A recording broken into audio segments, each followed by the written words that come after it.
വിനീഷ് ഒരു ബാങ്ക് ഉദ്യോഗസ്ഥനാണ്. ഈ ജോലി കിട്ടിയിട്ടിപ്പോൾ ഒരു വർഷമാകുന്നു. വിവാഹാലോചനകൾ നടക്കുന്നുണ്ട്. പക്ഷേ അവനതിൽ ഒട്ടും താല്പര്യമുണ്ടായിരുന്നില്ല. അവൻ്റെ മനസ്സിൽ ഇപ്പോഴും ശ്രീദേവി ആൻറ്റിയാണ്. ആൻറ്റി അവന് കൊടുത്ത കെയറിങ്ങും അനുഭവങ്ങളുമൊക്കെ അങ്ങനെയായിരുന്നു.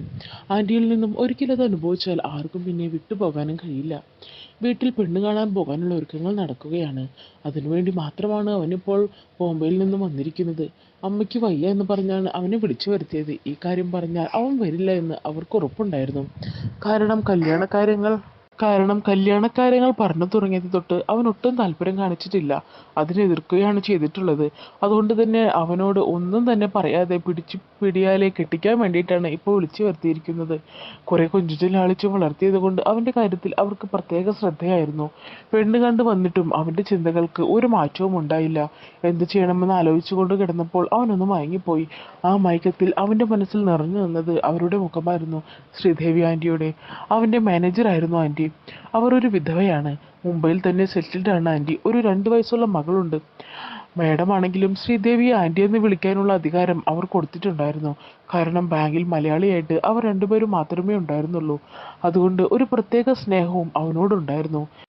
അവനവിടെ ജോയിൻ ചെയ്തത് അവൻ്റെ എല്ലാ കാര്യത്തിലും ഒരു ശ്രദ്ധ അവർ കാണിക്കുമായിരുന്നു. ശ്രീദേവി ആൻറ്റി അച്ഛൻ്റെയും അമ്മയുടെയും കൂടെ അവരുടെ ഫ്ലാറ്റിലാണ് താമസം. അവർ അത്യാവശ്യം എല്ലാ കാര്യങ്ങളും തുറന്ന് സംസാരിക്കുകയൊക്കെ ചെയ്യും. വീക്കെൻഡുകളിൽ അവർ ഒരുമിച്ച് ബീച്ചിലും പാർക്കിലും സിനിമയ്ക്കും ഒക്കെ പോകാറുണ്ട്. അവരോടൊപ്പം ആൻറ്റിയുടെ മകളും അച്ഛനും അമ്മയൊക്കെ ഉണ്ടാകും. അവൻ താമസിക്കുന്നത് അവിടെയുള്ള ഒരു പഞ്ചാബി ഫ്രണ്ടിൻ്റെ കൂടെയാണ്. അതും ആൻറ്റി തന്നെയാണ് റെഡിയാക്കി കൊടുത്തത്. എന്നാൽ ഇപ്പോൾ ഒരു പ്രശ്നം വന്ന് വീണിട്ടുണ്ട്. കൂടെയുള്ള ഫ്രണ്ട് അവൻ്റെ കല്യാണത്തിനായി നാട്ടിൽ പോയിരിക്കുകയാണ്. ഭാര്യയെയും കൊണ്ട് വന്നു കഴിഞ്ഞാൽ അവിടെയാണ് താമസിക്കുന്നത്. അതുകൊണ്ട് വിനീഷ് വേറെ വീട് നോക്കണമെന്ന് അവൻ പറഞ്ഞു. അവനും ശ്രമിക്കുന്നുണ്ട്. ഒരാഴ്ചയായിട്ടും വേറെ വീടൊന്നും കിട്ടുന്നില്ല. ഉടനെ തന്നെ മാറുകയും വേണം. അങ്ങനെ അവന് വിഷമിച്ചിരിക്കുമ്പോഴാണ് അവൻ്റെ ക്യാബിനിലേക്ക് ശ്രീദേവി ആൻറ്റി വന്ന് അവനോട് ചോദിച്ചത് എന്താണ് പ്രശ്നമെന്ന്. അവൻ സംഭവം പറഞ്ഞു. ഒരു വീട് തപ്പി നടന്ന് കുഴഞ്ഞു. നമുക്ക് നോക്കാം, നീ വിഷമിക്കേണ്ട എന്നും പറഞ്ഞ് ആൻറ്റി പോയി. അങ്ങനെ അന്നത്തെ ദിവസം കടന്നുപോയി. 2 ദിവസം കഴിഞ്ഞപ്പോൾ ആൻറ്റി അവനെ വിളിച്ചു. അവരുടെ ഫ്ലാറ്റിൻ്റെ തൊട്ടപ്പുറത്തെ ഫ്ലാറ്റിലെ ഫാമിലി അടുത്ത മാസം താമസം മാറും. താല്പര്യമുണ്ടെങ്കിൽ നമുക്ക് ചോദിക്കാമെന്ന് പറഞ്ഞു. പക്ഷെ 1 മാസം കാത്തിരിക്കണം. അതുവരെ ഏതെങ്കിലും ലോഡ്ജിൽ നോക്കാനും പറഞ്ഞു. അവനത് സമ്മതിച്ചു കൊടുത്തു. അങ്ങനെ അവർ ഫ്ലാറ്റിൻ്റെ ഉടമസ്ഥനെ പോയി കണ്ടു. പുള്ളിക്കാരൻ സമ്മതിച്ചു. അഡ്വാൻസ് പൈസയും കൊടുത്തു. അങ്ങനെ ദിവസങ്ങൾ കടന്നുപോയി. 30-ാം ദിവസം കടന്നു വന്നു. അവൻ അവിടേക്ക് താമസം മാറി. ഒരു ബെഡ്റൂം കിച്ചനുള്ള ഒരു ഫ്ലാറ്റ് അവൻ ഇഷ്ടപ്പെട്ടു. വളരെ സ്ട്രിക്റ്റായ ഒരു ഏരിയ ആയിരുന്നു അത്. കൂടുതലും ഫാമിലീസ് ആയതുകൊണ്ട് പെട്ടെന്ന് ആർക്കും അങ്ങോട്ട് വരാൻ പറ്റില്ലായിരുന്നു. ആദ്യത്തെ 2 ദിവസം ആൻറ്റിയാണ് അവന് വേണ്ടിയുള്ള ആഹാരമൊക്കെ കൊണ്ടുകൊടുത്തത്. എന്തെങ്കിലും ആഘോഷങ്ങൾ ഉണ്ടെങ്കിലോ സ്പെഷ്യലായിട്ട് എന്തെങ്കിലും ആഹാരമൊക്കെ വെച്ചാലോ ആൻറ്റി അവനെയും വിളിക്കും. അങ്ങനെ ഒരു ശനിയാഴ്ച രാത്രി ആൻറ്റി അവനെ വിളിച്ചു. നാളെ ഫ്രീ ആണെങ്കിൽ ആൻറ്റിയുടെ കൂടെ ഒരു സ്ഥലം വരെ ചെല്ലാമോ എന്ന് ചോദിച്ചു. അവൻ വരാമെന്ന് പറഞ്ഞു. അങ്ങനെ രാവിലെ അവൻ റെഡിയായി ആൻറ്റിയെ വിളിച്ചു. ആൻറ്റി ഇറങ്ങിയെന്ന് വന്നു. ആൻറ്റിയുടെ ഫ്രണ്ടിൻ്റെ കല്യാണമാണ്. അവരെല്ലാവരും ഉണ്ടായിരുന്നു. ആൻറ്റി സാരി ഉടുത്താണ് വന്നത്. അതുകൊണ്ട് കാർ ഓടിക്കാമോ എന്ന് ചോദിച്ചു. അതിനെന്താ, അവൻ സമ്മതിച്ചു. മുല്ലപ്പൂവും ജിമിക്കി കമ്മലും ഒക്കെ ഇട്ട് സുന്ദരിയായിട്ടാണ് ആൻറ്റി വന്നത്. ഒരു കൊച്ചിൻ്റെ അമ്മയാണെങ്കിലും അടിപൊളി ശരീരമായിരുന്നു ആൻറ്റിയുടേത്.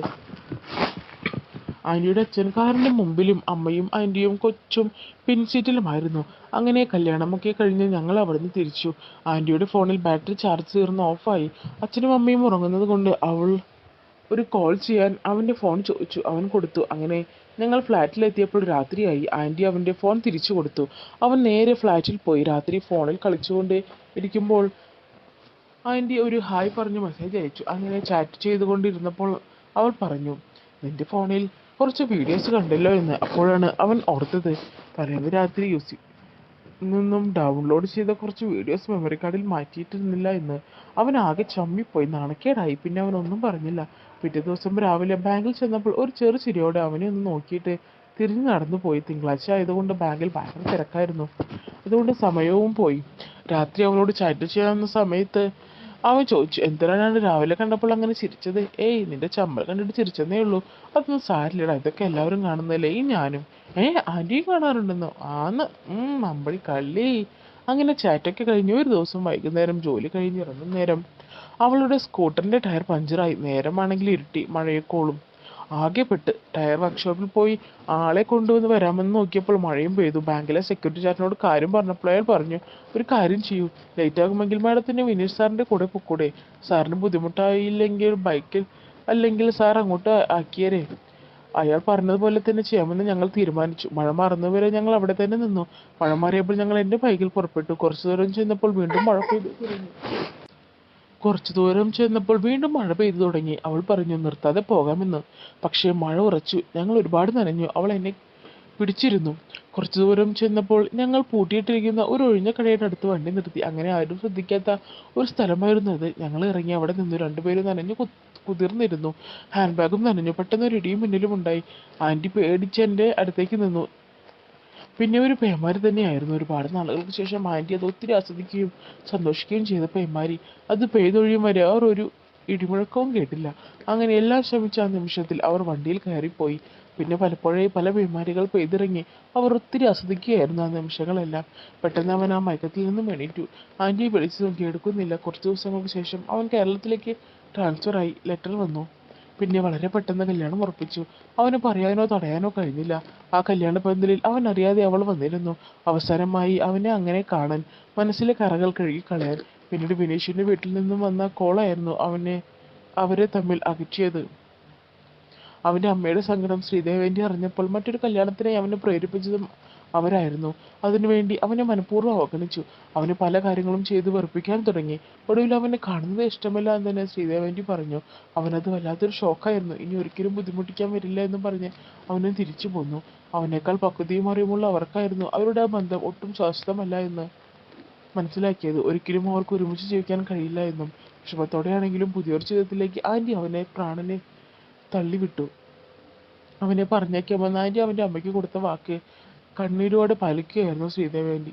ജീവിതങ്ങൾ പലപ്പോഴും അങ്ങനെയാണ്. കയ്യെത്തുന്ന ദൂരത്തുണ്ടെങ്കിലും അത് നമുക്ക് ഒരിക്കലും സ്വന്തമാക്കാൻ കഴിയില്ല. അത്തരം ബന്ധങ്ങളിൽ നിന്നും ഒഴിഞ്ഞു നിൽക്കുക, അതാണ് ഏറ്റവും നല്ലത്.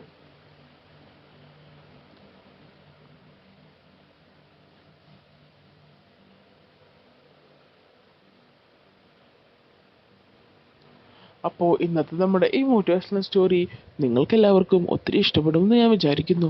ഇഷ്ടപ്പെടുവാണെങ്കിൽ ലൈക്ക് ചെയ്യാനും ഷെയർ ചെയ്യാനും സബ്സ്ക്രൈബ് ചെയ്യാനും നിങ്ങൾ മറന്നു പോകരുത്. അപ്പോൾ നിങ്ങളാണ് എൻ്റെ എനർജി, നിങ്ങൾക്കറിയാലോ. അപ്പോൾ ഇതിൽ നല്ല കഥകളുമായി ഞാൻ നിങ്ങൾക്ക് മുന്നിലേക്ക് ഇനിയും വരുന്നതായിരിക്കും കേട്ടോ. അപ്പോൾ എല്ലാവർക്കും നല്ലൊരു ശുഭരാത്രി നേർന്നുകൊണ്ട് വീണ്ടും കാണാമെന്ന ശുഭപ്രതീക്ഷയോടെ ബൈ ബൈ ഫ്രണ്ട്സ്.